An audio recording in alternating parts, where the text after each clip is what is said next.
교재비에 뭐 그냥 가지세요. 예. 다 많이 밝게 주시고 이것도 그러면 얼마나 감사합니까? 다 하나님이 알아서 주시는데. 예. 자, 우리 지난 시간에요.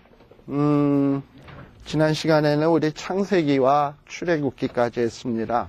항상 우리들이 성경 말씀을 읽으면서 내가 지금 어디까지 와 있나 하는 거를 좀 되돌이켜 볼 필요가 있어요.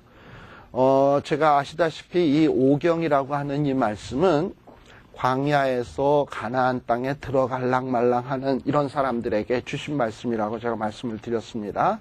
그래서 모세가 가나안 땅에 들어갈 사람들에게 너희들이 얼마나 위대한 존재이고 하나님의 사랑스러운 존재인지 하나님의 백성의 정체성이 무엇인지를 가르치기 위해서 주신 말씀이 창세기입니다.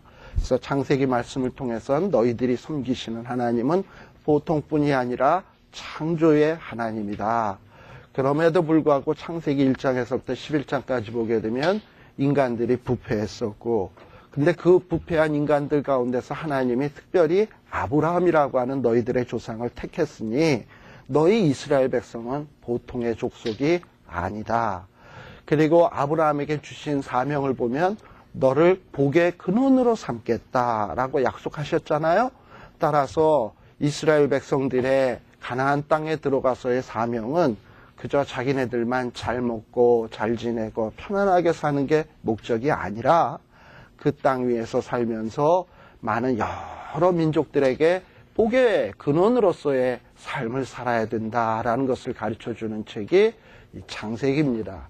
그래서 그 창세기 말씀 속에 보게 되면 아브라함, 이삭, 야곱, 요셉, 아브라함, 이삭, 야곱, 요셉 여러 인물들이 나오는데 너희들이 과연 가나안 땅에 들어갔을 때 누구처럼 살아야 되느냐? 아브라함처럼 믿음을 굳게 가지고 살고 그 다음에 이삭처럼 하나님이 약속하신 이 말씀에 대해서 끝까지 참고 견디고 인내하면서 기다릴 줄 알고 또 야곱처럼 하나님이 주시는 축복을 에서처럼 소홀히 여기지 말고 존중히 여기고 그리고 요셉처럼 더 나아가서 가족들을 위해서 때로는 의의 고난까지 받을 준비를 하고 살아야 된다. 그래야 참으로 복의 근원으로 살 수 있다라는 것을 가르쳐주는 책이 창세기입니다. 그리고 출애굽기의 내용은 뭐냐? 간단히 얘기하면 출애굽기는 그런데 이러한 너희들의 민족의 정체성은 이러한데 너희들이 받은 바 은혜가 얼마나 크냐? 한번 생각해봐라. 하면서 주신 말씀이 출애굽기예요. 그래서 애굽 땅에서 하나님의 큰 편팔과 능력으로 구원해 주지 않았느냐. 놀라운 이적들이 있었잖아요. 그런 이적들을 통해서 하나님이 얼마나 위대한지 너희들이 받은 바 구원이 얼마나 대단한 것인지를 깨우쳐주는 게 출애굽기의 전반부고요.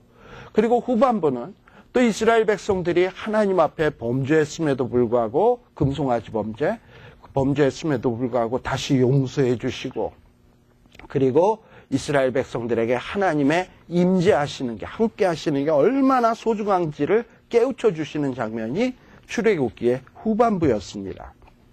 그리고 이렇게 범죄한 백성을 용서해 주시는 하나님을 통해서 하나님이 베푸신 사랑이 얼마나 큰지를 확인시키는 것이 출애굽기입니다. 그래서 이 두 성경을 잘 알잖아요.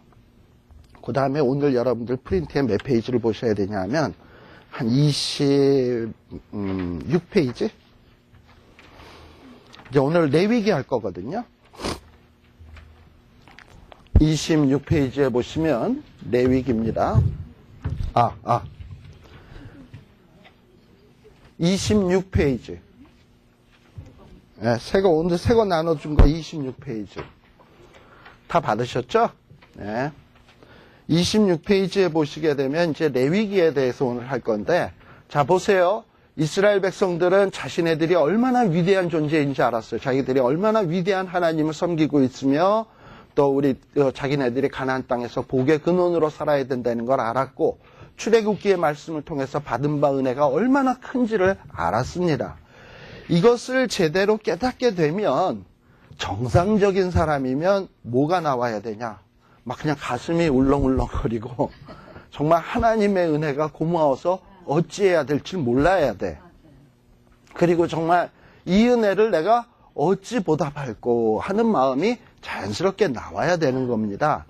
자, 그런데 내가 어찌 보답할꼬, 어찌 감사할꼬, 어찌 은혜에 내가 갚을 수 있을까 이런 생각을 할 때 지 멋대로, 자기 멋대로 은혜를 갚는 것은 은혜 갚을 분에게 제대로 하는 게 아니야.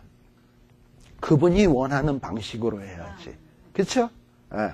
내가 고맙다고 내가 원하는 선물 그냥 저쪽은 원하지도 않는데 뭐 선물 갖다 주고 내가 이게 좋을 것이라고 생각해서 했는데 그분이 싫어할 수도 있거든요. 그건 좋은 게 아니야. 설사 내가 싫어해도 저분이 좋아하는 거를 갖다 주는 게 제대로 된 거지. 예. 그래서 이 레위기라고 하는 것은 정말로 하나님 앞에 감사한다면 하나님 앞에 참된 예배를 드려야 되는데 이 예배라고 하는 것은 가인처럼 이렇게 드려도 되겠지 이렇게 멋대로 드리는 예배가 아니라 하나님이 기뻐 받으시는 방법으로 어떻게 하면 예배 드릴 수 있을까 하는 것을 가르쳐주는 책이 레위기입니다. 어떻게 하나님 앞에 예배할 것인가를 가르치는 책이 레위기예요. 사실 이 가나안 땅에도요 많은 종교가 있습니다. 가나안 땅 안에 이스라엘 사람들이 들어갈 가나안 땅에 그 안에 보면 여러 족속들이 있죠. 가나안 족속, 히위 족속, 여부스 족속, 기브온 족속 여러 족속들이 있는데 그 족속들도 나름대로 자기네들 섬기는 신이 있어. 그래서 그 신들에게 자기네 나름대로 예배하는 방식이 있다 이 말이에요. 예. 그러니까 이스라엘 백성들이 하나님 앞에 어떻게 예배 드리는 것이 하나님이 기뻐할 것이다 라는 것을 제대로 알지 못하고 들어가게 되면 저 사람들이 예배하는 거 보니까는 그럴듯해. 우리도 그냥 이런 식으로 예배 드리면 되지 않겠나 이런 생각이 자연히 든다 이 말이죠. 그런데 이 가나안 사람들의 대표적인 예배 드리는 방식은 어떠하냐면 특별히 가나안의 대표적인 우상이 바알 우상인데 이 바알 우상 섬기는 사람들은 보통 어떤 생각을 갖고 있냐 하면은 하늘에서 내리는 비, 농사 이런 것들을 바알 신이 다 주관한다고 생각을 했어요. 그래가지고 특별히 하늘에서 내리는 비가 왜 내린다고 생각을 했냐 하면 그들은 이 바알 신은 남자 신이고 바알 신의 부인이 있어. 부인이자 여동생이야. 아낫이라고 하는 이 여신하고 바알 신하고 어떤 동침을 하게 되면 두 신이 동침을 하게 되면 하늘에서 비가 온다고 생각을 했어요. 그런데 이 바알 신과 아낫 신이 사이가 좋아서 날마다 같이 잘 지내면 좋겠는데 비가 자주 올 텐데 그분들이 인간 마음대로 원하는 대로 합방을 하고 동침을 하고 그러겠습니까? 안 할 때도 있겠지? 그럼 비가 안 온단 말이지. 그러니까 이 가나안의 사람들은 어떻게 했냐면 바알신하고 아낫신을 성적으로 좀 자극을 해가지고 그들로 하여금 비가 오게 만들어야 되겠다 해가지고 인간들이요 이 바알신에게 예배하면서 이 남자 여자 인간들 남자 여자들이 집단적인 어떤 성적인 행위들을 벌리는 거야. 그거 왜 그러느냐 하면 바알신하고 아낫신이 이렇게 내려보다가 저 인간들이 이상한 짓 하네 하고서는 자극받으라고. 그래서 자극받아가지고 바알신하고 아낫신도 이런 동침을 하거나 이렇게 하라고 그런 일들을 했어요. 그러니 그들의 그 제사의 방식이라는 게 얼마나 추잡하고 난잡한 것이겠습니까? 그래가지고 이 바알 신전에서 일하는 여자들은 어찌 보면 창기와 같아. 우리 호세아서에 보게 되면 호세아 보고 하나님이 너는 가서 음란한 여인을 취하여다가 아내를 삼아라 라는 명령 나오시는 거 알죠? 바로 거기에서 말하는 음란한 여인은 누구일까? 많은 성경학자들 얘기하기를 바로 이렇게 바알 신전에서 일하는 여자 같은 여자 사제 같은 이런 여자를 데려다가 아내를 삼아라 라는 식으로 이해를 해요. 그만큼 바알 종교는요 뭔가 이렇게 대단하고 떠들썩법적하지만은 상당히 문란하고 퇴폐적인 이런 예배였습니다.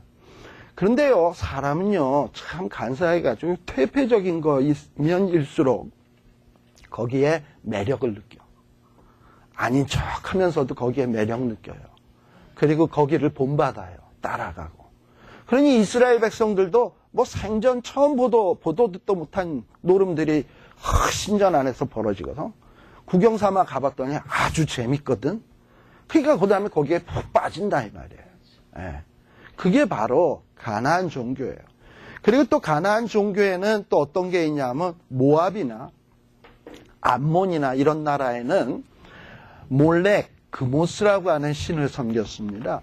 근데 이 몰렉과 그모스 신은 어떻게 그 신에게 제사를 지내냐 하면은 사람을 잡아다가 불에 태워서 바쳐. 사람을 불에 태워 바쳐. 우리가 이스라엘 종교에서 소나 양을 잡아서 불태워 드리듯이 사람을 잡아다가 불로 태워 드려. 그걸 인신제사라 그러지. 몰렉, 그모스 둘 다. 그래가지고 이 몰렉이나 그모스 섬기는 사람들은 사람 가운데서도 특별히 어떤 사람들을 잡아 바치냐면 어린 아이, 자기 집의 아이들을 불에 태워 드린단 말이지. 그래가지고 지금도 그 불에 태워드리면 그 재가 남지 않습니까? 해골이랑 뼈다귀 같은 게 남으면 그거를 집이 그 이스라엘 집들은 흙벽으로 돼 있는데 그 흙벽 속에다가 그 애들의 뼈를 넣어. 그게 왜냐? 악귀나 불행이 자기네 집에 못 들어오도록 하기 위해서. 다시 말하면 자기가 불행을 안 당하려고 애를 불행하게 죽이는 거야. 그러니까 자기 잘 살겠다고 애는 죽여. 이런 종교가 바로 모압 종교, 암몬의 종교예요. 그런데 보세요. 신에게 바치는 것 중에서 자기의 자식을 잡아 바친다 그러면 그거 최고의 것을 바치는 거 아니겠습니까? 그러니까 그런 모습을 지켜본 이스라엘 백성들은 나도 뭔가 신에게 최고의 바치려면 사람 잡아 바치면 되겠구나 이런 생각 들겠죠. 그래서 여러분들이 성경을 가만 보다 보면 그런 장면이 하나 나오는 데가 있어요. 어디에 나오냐 하면 사사기에 보면은 입다라고 하는 사사가 있어요. 그런데 이 입다가 전쟁에 나가기에 앞서서 전쟁 이기게 해달라고 하나님 앞에 서원 비슷한 걸 하는데 뭐라고 서원하느냐 하면 내가 전쟁에 나가서 만일에 이겨서 돌아올 경우에는 나를 마중 나오는 자를 하나님 앞에 바치겠다. 번제로 불에 태워드리는 제사로 바치겠다. 이렇게 서원을 한 거야. 그러니까 전쟁에 이기게 해달라기 위해서 자기가 최고의 것을 바치겠다는 거지. 근데 하나님이 보실 때 그 사람 잡아 바친다고 최고의 것이라고 하나님이 생각하냐 이 말이죠. 하나님은 그게 아닌데 하나님이 원하시는 것은 최고의 것이 그게 아닌데 사람은 주변 나라에 있는 사람들이 제사를 그렇게 지내니까 최고의 것으로 그렇게 지내니까 나도 하나님 앞에 저런 식으로 들으면 하나님이 최고로 생각해 줄 거 아니겠나 하고 생각하는 거야. 그러니까 예배라게 하는 것은요. 내 생각에 최고의 것을 드리는 게 하나님에게 최고의 것이 아니에요. 하나님이 보실 때 하나님이 원하는 방식으로 해야 그것이 최고의 것이지 내 멋대로 한다고 최고의 것이 아니라 이 말입니다. 그러면 우리는 어떻게 하면 하나님 앞에 최고의 것을 드릴 것인가? 혹시 누가 나한테 좀 물 한 컵만 갖다 주실래요? 저기 있는 거 찬물 하나만. 그러면 어떻게 해야 하나님이 진짜 기뻐하시는 최고의 제사가 될 것인가? 이거 중요한 문제 아니겠습니까? 근데 그거는 하나님이 가르쳐 줘야 돼. 사람들이 스스로 생각하면 안 되고. 그래서 하나님께서 모세를 통해서 가나안 땅에 들어가거들라 너희들이 어찌 예배를 드려야 하나님이 기뻐 받으시는 예배인지를 가르쳐 주는 책이 레위기입니다. 그래서 레위기는요. 어떻게 보면 처음부터 마지막 장 27장까지의 내용 전체가 하나님이 기뻐 받으실 만한 예배에 대한 것이에요. 그런데 1장에서부터 27장까지를 두 부분으로 나눌 수 있습니다. 첫 번째는 1장에서부터 17장까지 이 예배는 어떤 예배냐 하면 그야말로 어떤 우리가 뭐 결혼 의식, 뭐 장례 의식, 어떤 의식마다 특별한 특징이 있지 않습니까? 그런 어떤 하나님 앞에 예배 드릴 때 어떤 의식을 통해서 예배를 드릴 것인가. 이 의식적인 것에 관계된 예배야. 그 다음에 18장에서부터 마지막 27장까지는 예배는 의식으로 드리는 것도 예배지만 또 하나 중요한 것이 뭐냐면 생활, 우리의 삶 자체가 예배야. 우리들이 잘 알다시피 로마서 12장 1절에 보면 내가 하나님의 모든 자비하심으로 너희를 권하노니 너희 몸을 하나님이 기뻐하시는 거룩한 산 제사로 드리라. 자, 지금 여기서 말하는 너희의 몸을 하나님이 기뻐하시는 거룩한 산 제사로 드리라. 이거는 우리가 우리의 몸을 어떤 이런 이 컵 같은 데다 휘발유를 딱 붓고 머리에다 쫙 붓고 성냥을 팍 걷어서 하나님 받으소서 하고서 으악 뜨거 이러고서 이게 이렇게 드리라는 예배인가요? 아니잖아. 우리를 불러 태워드리라는 예배가 아니죠. 우리의 몸을 하나님이 기뻐하시는 산 제사로 드리라고 하는 것은 우리의 라이프, 삶을 하나님이 기뻐하시는 방식대로 살라는 거예요. 그래서 우리가 예배하면은 예배를 단순히 주일날 교회 가서 다 같이 일어납시다. 그리고 일장 찬송 부릅시다. 뭐 만복의 근원 하나님, 그리고 끝날 때 다 같이 기도하겠습니다. 축도하고 뭐 예배하는 여러 의식이 있잖아.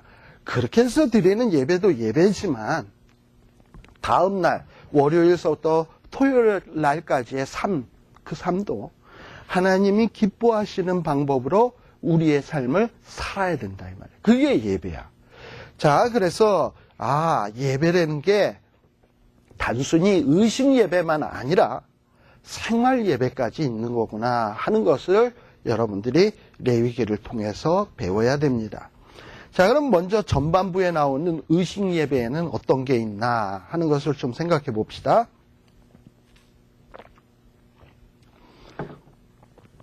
의식을 통한 예배도 크게 두 가지로 나누어져요. 첫 번째는 제사가 있고요. 제사.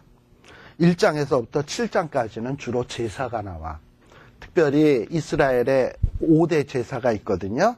번제, 소제, 뭐 속죄제, 속건제, 화목제, 뭐 이런 5대 제사가 나오고 제사에 대한 얘기가 나오고 그 다음에 8장에서부터 17장까지는 제사 누가 드려요? 하나님의 백성들이 드리는 거잖아. 그러니까 백성들이 제사 드리는 자로서 어떻게 하면 자기를 정결케 할 것인가, 깨끗하게 할 것인가. 제사를 드리러 나올 때 더러운 자가, 죄 지은 자가 하나님 앞에 나와서 예배 드릴 수 있어요? 깨끗하게 하고 나와야지, 구별되게 해서. 그러니까 어떻게 하면 자신을 정결케 예배 드리는 자로서 준비할 것인가 하는 문제가 8장에서부터 17장까지의 내용이에요. 따라서 1장에서부터 17장 전체까지는 하나님 앞에 이런 의식을 통해서 어떤 제도를 통해서 하나님 앞에 거룩한 예배를 드릴 것인가에 대한 문제입니다. 특별히 1장에서부터 7장까지는 앞서도 말씀드린 바와 같이 5가지의 제사가 나옵니다. 거기에 보면 5가지 제사는 번제, 소제, 속죄제, 속건제, 화목제입니다. 자, 그럼 번제라는 건 뭐냐? 번제는 그야말로 번해서 드리는 제사야. 태워서 드리는 제사. 하나님 앞에 제물을 홀딱 다 태워가지고 불로 태워서 드리는 제사인데요. 이 제사는 어떤 의미를 갖냐 하면 헌신의 의미야. 그러니까 헌신도 보통 헌신이 아니고 모든 것을 다 하나님 앞에 바치겠다고 하는 완전한 헌신을 상징하는 제사가 번제입니다. 근데 이 번제 안에는 집단으로 드리는 번제가 있어요. 그러니까 이스라엘 공동체가 전체적으로 하나님 앞에 우리는 하나님의 것입니다. 하나님을 위해서 살겠습니다 하는 이런 번제가 있고, 집단적인 번제가 있고, 또 하나는 개인적인 번제도 있어요. 개인이 나는 하나님 앞에 헌신하겠습니다 하는 개별적인 번제도 있습니다. 이건 오늘날도 우리 마찬가지 아닙니까? 교회에서 공동체 전체가 모여서 헌신 예배 드리잖아. 그건 모든 공동체가 드리는 헌신이고. 또 어떨 때는 어떤 사람들이 자기가 나는 주를 위해서 나머지를 살겠다 하고 헌신을 작정하고 예배 드리는 수도 있고. 바로 이런 것들이 일종의 번제입니다. 근데 이 번제 안에서 우리들이 조금 생각해 봐야 될 것은 번제를 드릴 때는요, 하나님 앞에 제물을 드리게 돼 있어요. 그러니까 제물을 드리는데 이 제물을 드릴 때 제물의 종류가 있어요. 소도 있고 양도 있고 염소도 있고 또 때로는 새도 있어. 새. 근데 여러분들이 하나님 앞에 헌신한다 그랬을 때 아주 그냥 몸무게 한 2톤 정도 나가는 소 한 마리씩 드려라. 야, 이거 비싸서 헌신도 못 하겠네. 이럴 거 아닙니까? 에? 그렇잖아요. 그 소 드리라 그러면 이거 보통 일 아니잖아. 특히 한우 같은 거 비싸잖아. 그거 어떻게 맨날 한 마리씩 잡아드려. 그거 웬만한 부자 아니고선 헌신 예배 못해 그러면. 그러니까 하나님께서 딱 보시고 사람들의 그 경제 형편을 보시고 형편되는 사람은 소의 번제, 또 그거보다 조금 못한 사람은 양의 번제, 그거보다 또 능력이 정 안 될 경우에는 새. 우리 LA도 길거리 나가보면 비둘기 얼마나 많아. 그놈들 때문에 정말 그렇잖아. 그러면 그런 비둘기 하나 쓱 잡아다가 드리면 돼. 그건 돈 안 들어. 그러니까 하나님께서 이렇게 재물에 차등을 드는 이유는 뭐냐면 하나님 앞에 헌신하는 것은 부자들만 하라는 게 아니야. 그러니까 가난한 자까지 누구든지 하나님 앞에 헌신하는 이런 모습을 보이라 이 말이에요. 예. 이게 바로 헌신의 제사예요. 그리고 그 다음에 이제 소제라는 게 있어요. 소제. 이 소제는 뭐냐면 쉽게 얘기해서 피 없는 제사예요. 번제는 제물을 잡아드리니까 피 있는 제사 아닙니까? 근데 이 소제는 피가 없는 제사야. 특히 이 가나안 땅에 들어가면요, 이제 곡식을 재배하는데 이 가나안 땅의 대표적인 곡식은 뭐가 있냐 하면은 밀과 보리가 있어요. 그래서 여러분들 보리는 맥추절에 뭘 추수한 거죠? 보리. 그리고 수장절 때는 밀. 그래서 이 가나안의 대표적인 곡식은 밀과 보리예요. 그러면 그 밀과 보리를 빻아가지고 고운 가루가 이렇게 생기잖아요. 그럼 그 고운 가루 한 웅큼, 많이도 아니야. 한 웅큼을 하나님 앞에 드리는 거야. 그래서 그 한 웅큼을 하나님 앞에 드리는데 그건 뭐냐? 이스라엘 백성들은 광야에서는 어떻게 살아왔습니까? 유목민처럼 살아왔잖아. 그냥 하나님이 주시는 만나 먹으면서 메추리 먹으면서 그냥 그러고선 살아오다가 비로소 가나안 땅에 딱 들어갔더니 하나님이 땅을 주시고 농사 지을 수 있는 이런 축복도 주신 거 아닙니까? 그러니까 그게 감사해서 나의 그 육신의 소산물 밀과 보리 그걸 다 드릴 수는 없으니까 그걸 빻아가지고 한 웅큼을 들고 나와서 하나님 정말 감사합니다 하고 바치는 게 이게 바로 소제예요. 그러니까 이런 소제는 오늘날 우리들도 드리지 않습니까? 때로는 어떤 사람들은 보면은 직장에서 일을 해가지고 첫 월급을 받았어. 그랬는데 이 첫 월급을 하나님께 드리나이다 하고 이렇게 들고 나오는 것들 어떻게 보면 오늘날의 이때의 소제와 비슷하다 할 수 있는 겁니다. 소제야. 그 다음에 또 하나는 이제 두 번째 제사는 속죄제. 이건 우리 많이 들어봤죠? 속죄제는 말 그대로 죄 문제를 해결하기 위해서 드리는 제사가 속죄제예요. 그래서 속죄제 안에는 번제와 마찬가지로 집단적으로 하나님 앞에 죄 문제를 회개하는 속죄제가 있고 또 개인적으로 지은 죄를 회개하는 속죄제가 있습니다. 역시 이 속죄제도 여러분들이 성경을 읽어보시면 이 속죄제에도 제물의 등차가 있어요. 만일에 내가 죄를 지었을 때 소 한 마리씩 드려야 된다. 그러면 돈 없으면 죄도 못 져. 죄 한 번 지을 때 소 한 마리씩 드린다 그런다면 죄를 많이 짓는 사람은 소 수만 마리 잡아드려야 돼. 그러려면 보통 부자가 아니고서는 죄 못 진단 말이죠. 예. 그런데 하나님은 죄 문제 해결하는 건 부자만, 돈 있는 사람만 해결할 수 있도록 해서는 안 되잖아. 돈 없는 자도 죄는 있을 것이고 그 문제를 해결받아야 되니까. 그러니까 정 돈이 없는 사람이 죄를 지었을 경우에 새 같은 거 잡아서 아까처럼 그거로 하나님 앞에 속죄제를 드릴 수 있었어요. 그래서 하나님 앞에 헌신해야 되는 것도 모든 백성이 해야 되지만 죄의 문제를 해결하는 문제도 모든 백성이 해야 될 문제인 거예요. 그래서 이 속죄제나 번제에는 제물의 차등이 있습니다. 그 다음에 또 하나 속건제가 있어요. 아이 우리는 지금 이런 제사 드리지도 않는데 뭐 이렇게 자꾸 얘기를 하나. 조금 이따 얘기할까요? 그래서 이것도 지금 제가 간단하게 하는 거예요. 속건제는 또 뭐냐? 번제나 아까 속죄제 같은 경우에는 하나님과 인간의 문제였어요. 근데 속건제는 인간 대 인간의 문제야. 우리가 이 발에 땅을 딛고 사는 게 아니지. 땅에 발을 딛고 사는 이상에는 우리가 인간관계에 있어서 문제가 없을 수 없어요. 어떨 때는 내가 고의가 아닌데 남에게 손해를 입힐 때가 있다니까? 그렇잖아요.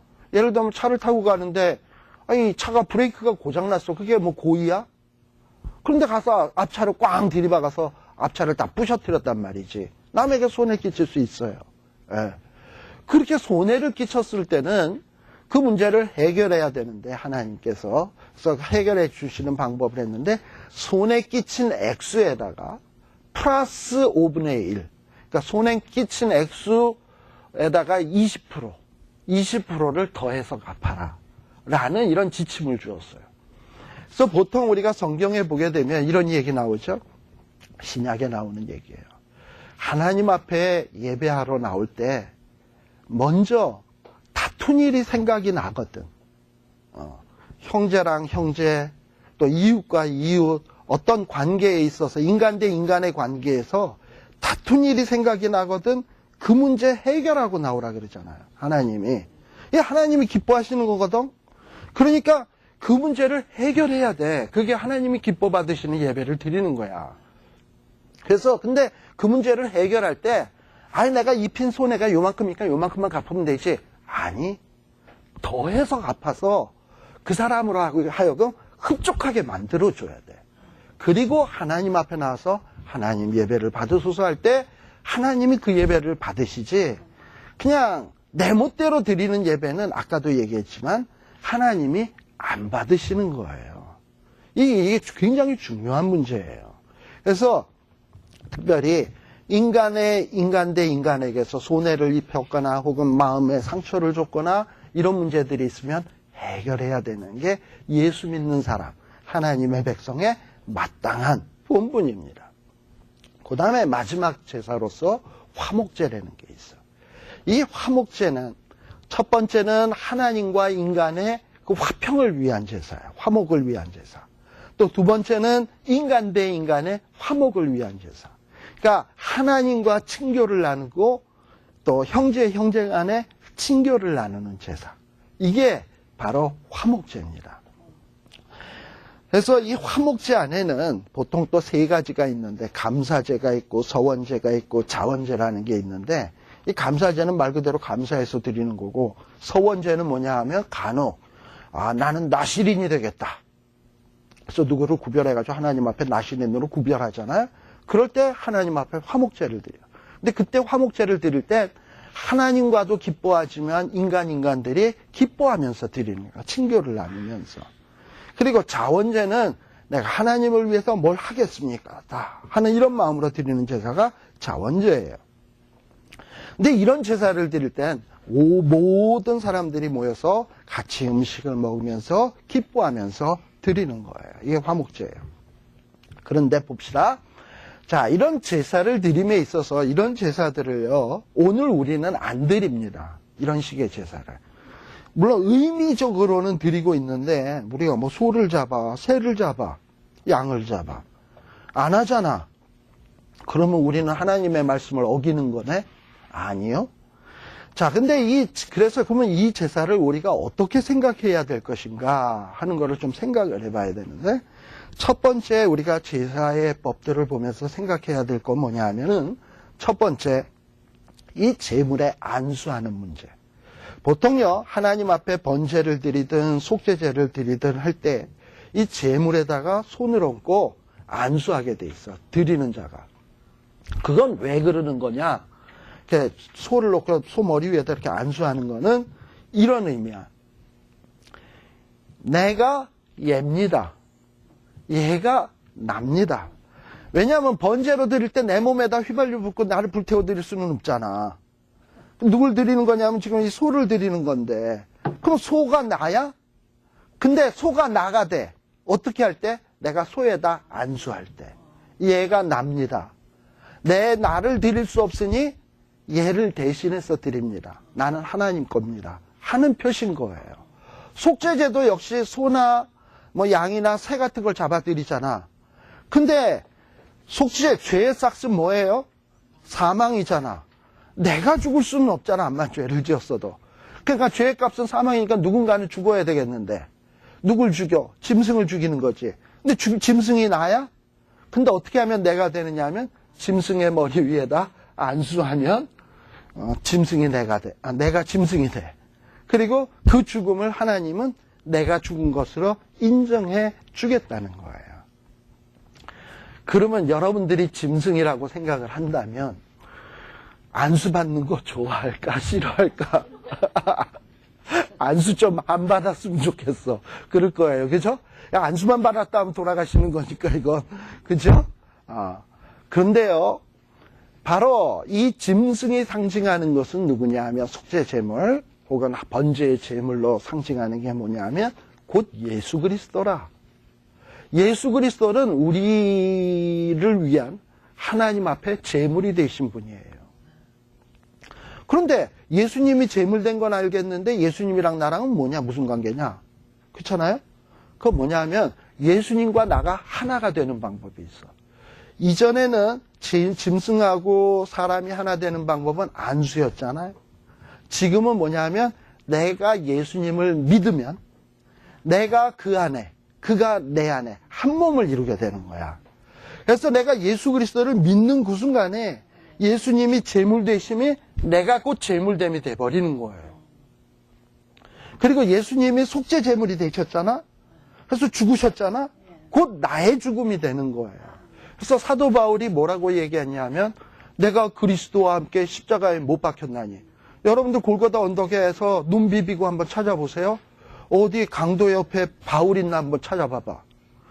십자가, 예수님 지신 십자가 위에 바울이랑 같이 달렸대? 안 달렸잖아요. 그런데 바울은 왜 그렇게 얘기하냐? 바울이 예수를 믿거든. 그러니까 예수님의 죽음은 곧 나의 죽음이라 이렇게 생각을 한 거예요. 그건 우리에게도 마찬가지인 거야. 그래서 지금은 우리가 안수는 안 하지만 믿음으로 제물과 내가 하나가 된다. 특히 누굴 믿음으로? 예수 그리스도를 믿음으로 하나가 되는 거예요. 그리스도와 하나가 되는 거예요. 자, 그 다음에 여러분들 그 제물들은요, 아주 그냥 피를 뚝뚝 흘리게 죽여. 그리고 배를 갈라가지고 내장 같은 거 다 끄집어내고, 각을 뜨고. 그거 얼마나 끔찍하겠습니까? 그죠? 여러분들? 우리 옛날에는 요즘은 하도 발전이 돼가지고 집에서 닭 잡는 사람 없어. 닭 키워서. 혹시 그런 사람 여기 있으면은, 미국 하도 희한한 동네에서 뭐 애니멀 어뷰즈 해가지고 잡혀갈 거야. 근데 옛날에는 닭 잡으면 닭 모가지를 탁 빗들어가지고 식칼 같은 거로 탁 해가지고 딱 해서 또 그릇 받아가지고 피도 쓴다고 또 해서 피 뚝뚝뚝뚝뚝 이렇게 받고 그랬잖아요. 제가 좀 어렸을 때 큰 다음에 저희 집에 닭을 키웠는데 우리 어머님이 닭을 잡으래. 못 잡겠더라고. 근데 어머님은 몇 번 하셔서 그런지 아주 숙달되게 잘 하시더라고. 이게 참 끔찍하거든요. 근데 왜 하나님이 그런 일을 자꾸 시키시는 걸까? 특별히 죄의 싹은 사망 아닙니까? 그런데 이 짐승을 잡아 죽일 때 사람들은 누구나 다 그런 걸 느낄 거야. 끔찍하다. 잔인하다. 이렇게 죽어야 되나. 이런 걸 보면서 죄의 싹이라는 게 이렇게 비참하게 죽어야 되는 거구나. 사실은 내가 이렇게 죽어야 되는데 지금 이놈이 나 대신 죽는구나. 이런 걸 느끼라고 하는 거예요. 그래서 이 죄의 비참함을 생각하면서 더 이상 죄를 짓지 말라라고 하는 거지. 그게 하나님이 의도하신 법이에요. 그 다음에 두 번째 이제 좀 우리들이 생각해야 될 거. 아까 28페이지에 나오는 3번은 여러분들 다 아까 얘기했고요. 4번. 이 제사법은요, 여러분들이 레위기를 읽으면 흔히 레위기는 수면제다 라고 생각하시는 분들이 참 많아요. 사실 레위기 1장에서부터 한 7장까지 읽으면서 잠이 안 오면 그건 정상 아니야. 잠이 와야 돼. 왜냐? 되게 재미가 없어.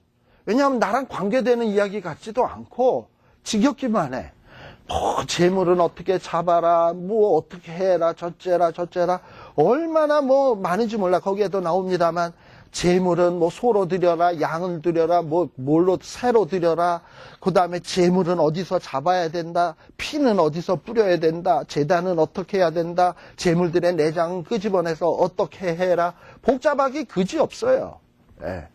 근데 이런 복잡한 절차를 이렇게 행하면서 뭘 느끼게 하는 거냐, 하나님이. 야, 이렇게 사람이 하나님 앞에 나아가는 것이 쉬운 일이 아니구나. 하나님이 워낙에 거룩하신 분이기 때문에 우리가 하나님 앞에 나아가기 위해선 정말 세세한 부분까지 다 신경을 써야 되는구나.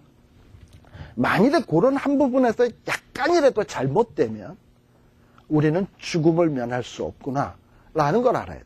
나중에 우리 레위기나 민수기에 보면 나답과 아비후라는 사람 아십니까? 아마 여러분도 성경 읽으셨으니까 알지. 이 나답과 아비후가요, 민수기에 나오는 얘기예요. 나답과 아비후가 하나님이 지정하신 방식이 아닌 다른 불을 들이다가, 즉 그 다른 불을 들였다는 건 뭐냐면 하나님이 이렇게 해라 저렇게 해라 한 식이 아니라 귀찮아 내가 알아서 내 마음대로 할 거야 해서 한 거야. 그래서 하나님이 원하시는 방식이 아닌 거예요. 그렇게 해서 다른 불을 들이다가 불이 나와서 나답과 아비후가 완전히 불고기가 돼버렸어. 그러니까 그 얘기는 뭐냐 하면 하나님 앞에서 제대로 모든 조항을 완벽하게 이걸 해야 되는데 하지 않고 했다가는 큰 화를 면한다는 거예요. 이렇게 제사법이 까다로움을 통해서 사람은 뭘 느끼느냐. 아, 하나님이 거룩한데 내가 이렇게 거룩해지는 게 이렇게 힘들구나 하는 것을 철저하게 실감하도록 느끼는 거예요. 근데요, 아무리 이렇게 하나님이 원하시는 방식대로 100%를 다 해도 그렇게 해서 제사를 드렸어. 그러면 그 제사 드린 그 효과가 있을 거 아니야? 속죄제를 드렸으면 내 죄가 용서함 받았잖아요? 언제까지 용서함 받을까? 다음 죄를 질 때까지. 그럼 다음번에 죄 지으면 또 어떻게 해야 돼? 또 해야 돼.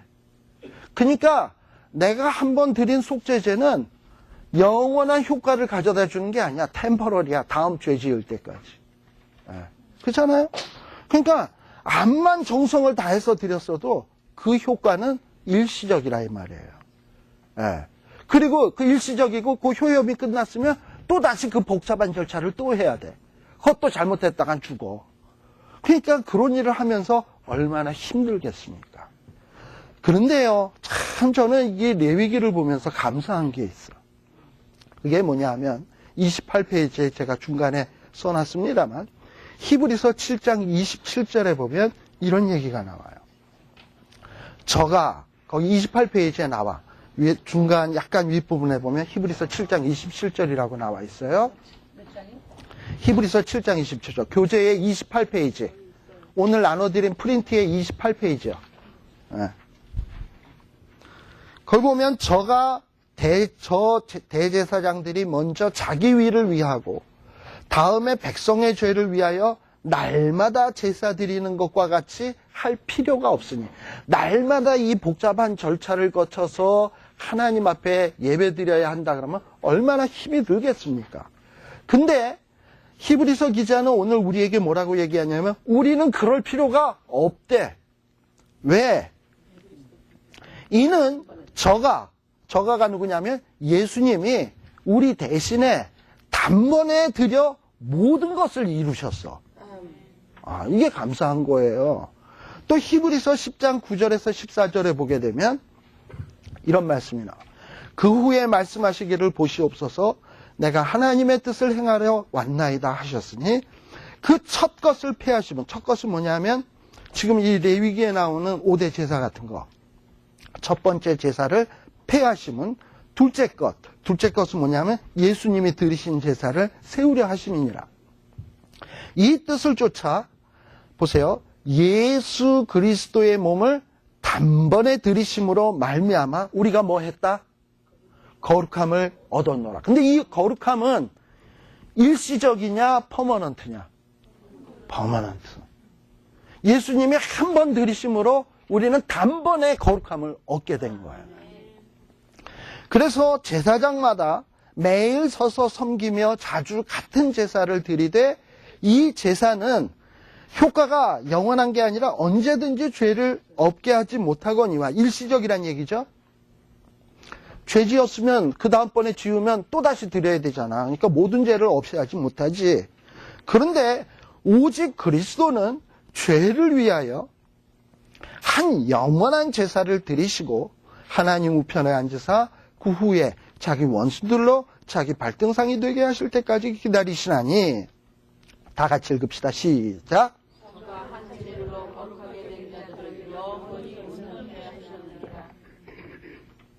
자, 저가 한 제물로 거룩하게 된 자들을 어떻게 해? 영원히 온전케 하셨습니다. 자, 그러면 정리해서 얘기해 봅시다. 제물과 내가 하나 되는 방법은 뭐라고요? 구약 시대에는 안수라 그랬어요. 그러면 우리 신약 시대에는 우리의 제물은 누구냐면 예수 그리스도예요. 그러면 예수 그리스도와 내가 하나 되는 방법은 뭐예요? 믿음이라 그랬어요. 자, 그러면 내가 믿는 그 순간에 예수님이 하나님 앞에 드려지면 곧 내가 드려짐이야. 그리고 내가 드려짐이고 내가 예수님을 믿는 그 순간에, 그리고 예수님이 단번에 제물을 드리시는 그 순간에 내가 어떻게 되었냐? 온전히 거룩하게 되었어. 온전하게 되었어. 근데 이 온전도 어느 정도의 온전이냐? 영원히 온전케 되었어. 그러니까요, 저는 이 레위기를 읽으면 1장에서부터 쭉 보면 무지 복잡해. 재미없고. 그런데 복잡하면 복잡할수록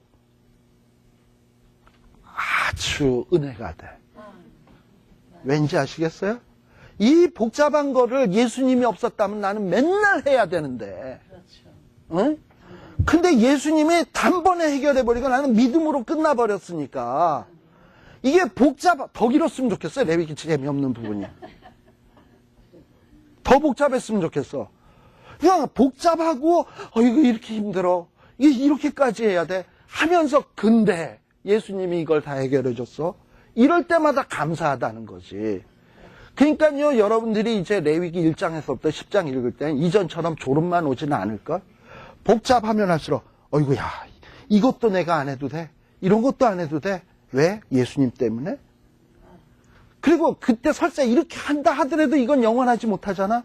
근데 내가 예수 믿음으로 영원히 온전케 됐잖아? 얼마나 감사한지. 그래서 레위기가요, 재미없던 성경이 어느 순간에서부턴가 너무나 은혜로워지는 거야. 여러분들 어디를 내가 누가 선물을 줘가지고 티켓을 하나 줘가지고 공차 티켓을 하나 얻었어. 그래가지고 뭐 공차 티켓 별거 아닌 줄 알고서는 막 이러고 갔어요.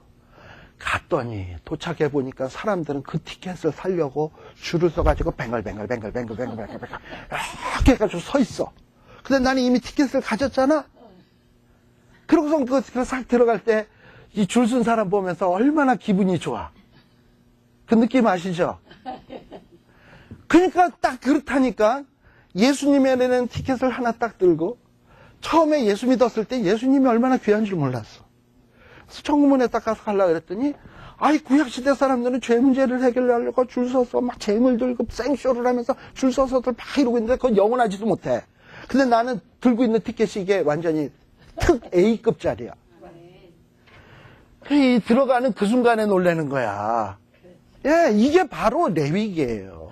그러니까 레위기가 단순히 재미없는 부분이 아니라 복잡하면 복잡할수록 히브리서랑 관련되어서 우리가 이렇게 놀라운 은혜를 받은 사람들이구나. 참 감사한 존재구나 하는 것을 여러분들이 깨달아야 될 줄 알아요. 그 다음에 이제 8장에서부터 17장에 나오는 내용인데요. 그러니까 1장에서부터 7장 읽을 때, 나는 왜 이것도 모르지? 왜 이게 무슨 의미인지 모르겠어. 왜 이렇게 졸음만 오지? 이제 이러지 마. 그래, 복잡하다. 힘들다. 재미없다. 근데 난 이 문제에 있어서 자유롭다. 왜?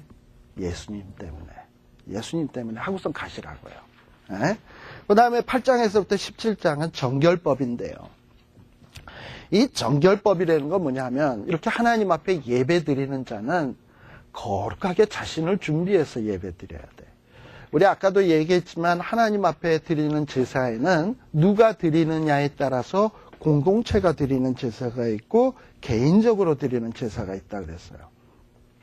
그래서 예배는 나 혼자서 드릴 수도 있지만 때로는 공동체가 드리기 때문에 나만 거룩하다고 될 일이 아니에요. 우리 모든 예배 드리는 공동체가 건강하고 잘 예배 드리는 공동체로서 합당해야 돼. 그래서 이 8장에서부터 17장까지는요. 어떻게 예배 드리는 공동체를 정결하게 보존해서 하나님이 기뻐 받으시는 제사를 드릴 것인가 하는 문제가 나와 있습니다. 자, 그럼 성경을 한번 펴보세요.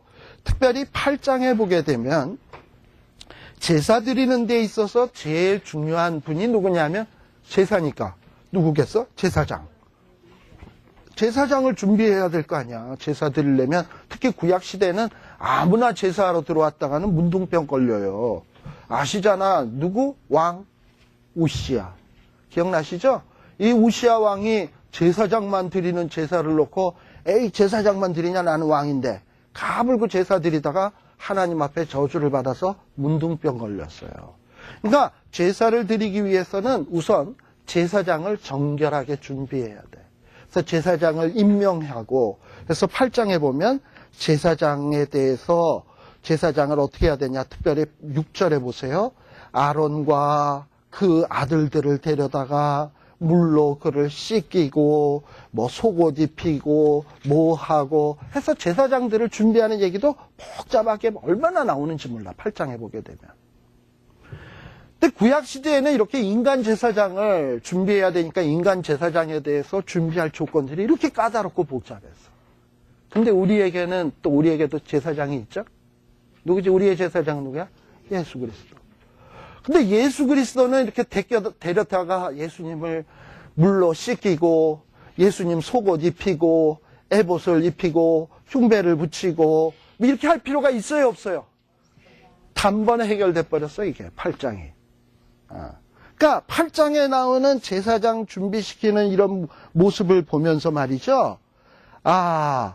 우리는 다 해결됐구나. 이걸 느끼셔야 돼. 네. 그래서 이 제사장을 잘 준비시켜서 하나님 앞에 제사를 어떻게 드릴 것인가 하는 것이 8장에 나오는 문제예요. 그래서 이 제사법대로 9장에 보게 되면 아론이 하나님 앞에 제사법대로 제사를 드립니다. 그리고 제사를 드리니까 하나님이 그 제사를 받으셔요. 받으시고 그리고 23절 9장 23절 24절에 보세요. 모세와 아론이 하나님의 법대로 제사를 드리러 회막 안에 들어갔다가 나와서 백성에게 축복하매. 하나님 법대로 예배 드린 거겠지? 예배 드리니까 누가 나왔어? 하나님의 영광이 온 백성에게 나타나면서 하나님이 제사를 받으셨다는 표가 뭐냐 하면 불이 확 나와가지고 제단을 확 살라버리는 거야. 이거는 언제 때에도 나타나는 일이냐면 열왕기에 보면 엘리야랑 바알 섬기는 사람들이 제단을 쌓고 씨앗 버리죠. 그때 바알 씨는 신이 아니니까 제단을 어찌할 수 없어. 그러나 엘리야의 하나님은 진짜 하나님이니까 하늘에서 불이 확 내려가지고 엘리야가 쌓은 제단은 어떻게 했냐면 겉돌다가 물을 갖다가 몇 동이씩 갖다가 부었어. 축축하게 해놔서 불이 안 붙게 만들어놨어. 또랑을 팠더니 또랑에 물이 철철철 흐를 정도로 물을 갖다 부었거든요. 그런데 일순간에 불이 내려와가지고 엘리야의 제단을 홀라당 다 태워버렸거든요. 이게 뭐냐면 하나님이 받으셨다는 증거예요. 이렇게 구장해 보게 되면 하나님 앞에 하나님이 원하는 방식대로 제단을 쌓아서 예배를 드리니까 하나님이 받으셨어요. 반면에 10장에 보세요. 10장에 보게 되면 누가 아까 이거 레위기에도 나오는 얘기고 저기에도 나와 민수기에도 나오는데 아론의 아들 누구? 나답과 아비후가 각기 향로를 가져다가 흉내는 다 내. 향로도 갖고 가고 다 해. 그런데 어디에서 문제가 생겼냐 하면 여호와가 명하지 않은 다른 불. 그러니까 하나님이 제정하신 법 외에 지멋대로 드린 거지. 그랬더니 이게 뭐가 나왔냐면 불이 나와서 제물을 태워야 되는데 제물을 안 태우고 불이 나와서 사람을 태워버렸어요. 그렇게 해서 즉사했어요. 그러니까 이런 레위기에 나오는 이야기를 보면서 하나님 앞에 원하시는 방법대로 예배드린다는 것이 얼마나 중요한 것인가 하는 것을 알게 돼요. 그러니까 오늘 우리 신약 시대에 사는 우리가 하나님이 원하시는 방법대로 예배드린다는 것은 뭐냐? 예수님에 대한 확실한 믿음과 감사함과 기쁨으로 나아가는 거예요. 주님, 내가 이렇게 담대하게 하나님 앞에 나올 수 있는 것은 예수님 때문입니다. 옛날 같으면 어방도 없어.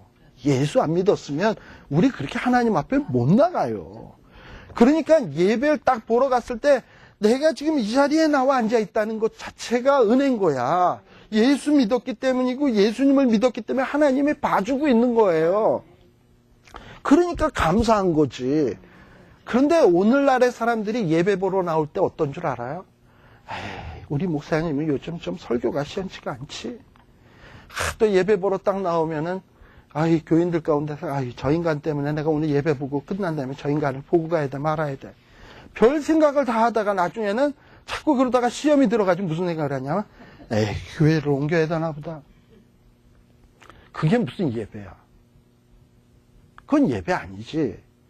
진짜 예배를 보러 가면 예수님 때문에 딱 하는 순간에 그냥 감격이 돼야 돼. 설교가 뭐 시원하든 시원하지 않든 간에 내가 와 있다는 사실로 은혜가 되고 돌아가야 돼. 그리고 예배를 보러 왔으면 하나님이 나 같은 것도 용서했는데 내가 누굴 왜 용서를 못해. 그거 예배 제대로 드리는 게 아니지. 그런 식으로 만일에 예배를 드린다면 역시 우리도 누구처럼 예배 드리는 거냐면 나답과 아비와 같은 거예요. 예수님에 대한 은혜가 뭔지를 모르는 거야. 예수 그리스도의 피의 공로가 뭔지를 모르는 거라니까. 그걸 모르고 내 식대로 남들이 교회 와서 예배 드리고 이러고 가니까 나도 그러면 되나 보다 이렇게 생각을 하는 거지. 그러나 그 하나님이 원하시는 방법 아니에요. 그러니까 진짜 예수님의 은혜가 뭔지를 알고 예수님과 내가 하나가 되어가지고 드려지는 예배인 거예요. 그래서 요한복음 10장 1절에서부터 9절에 보게 되면 많은 얘기가 나오는데요. 거기에 특별히 예수님이 이런 얘기도 했죠. 요한복음 14장 6절에는 내가 곧 길이요 진리요 생명이니 나로 말미암지 않고서는 아버지께로 올 자가 없다. 즉 우리가 예배 보러 나간 것은 누구 때문에 나간 거냐면 예수님 때문에 하나님께로 나아갈 수 있었던 거예요. 또 요한복음 10장에서는 무슨 얘기가 나오냐면 예수님을 통과하지 아니하고 나는 양의 문이니 문으로 들어오지 아니하고 담 넘어 들어온 자들은 다 뭐라? 도적이요 강도라 그랬어. 그러니까 예수님을 제대로 통과하지 않고 다른 방식으로 하나님 앞에 나오려고 하는 건 다 도적이고 강도야. 그러니까 우리가 하나님 앞에 나가는 유일한 길은 뭐냐면 예수. 그러니까 그 예수님을 통과해서 내가 예배 보러 나왔다라는 마음이 제대로 있으면 감격할 수밖에 없고 모든 게 다 너그러운 마음을 가질 수밖에 없고 그리고 하나님 앞에 기쁨으로 예배 드릴 수 있는 거예요. 그래서 예배는 보러 가는 게 아니라 드리러 가는 겁니다. 그래서 이제는 여러분들이 교회 갈 때 서로 목사님의 설교가 시원치 않든 시원하든 we don't care. 그냥 우리는 예수님이 좋아서 하나님이 좋아서 나를 보이러 가는 거예요. 하나님 저 왔어요. 감사하러 왔어요. 찬양 드리러 왔어요. 내 마음 바치러 왔어요. 이게 예배인 거예요. 근데 이전 같으면 마음만 있다고 못 오는데 나 예수님 때문에 올 수 있게 됐어요. 고마워요. 하고 가는 게 예배예요. 근데 이런 예배에 대한 의식이 없어졌지, 많은 사람들에게. 예. 몇 분입니까, 지금? 지났습니까? 5분 지났습니까? 잠시 쉬었다 가겠습니다.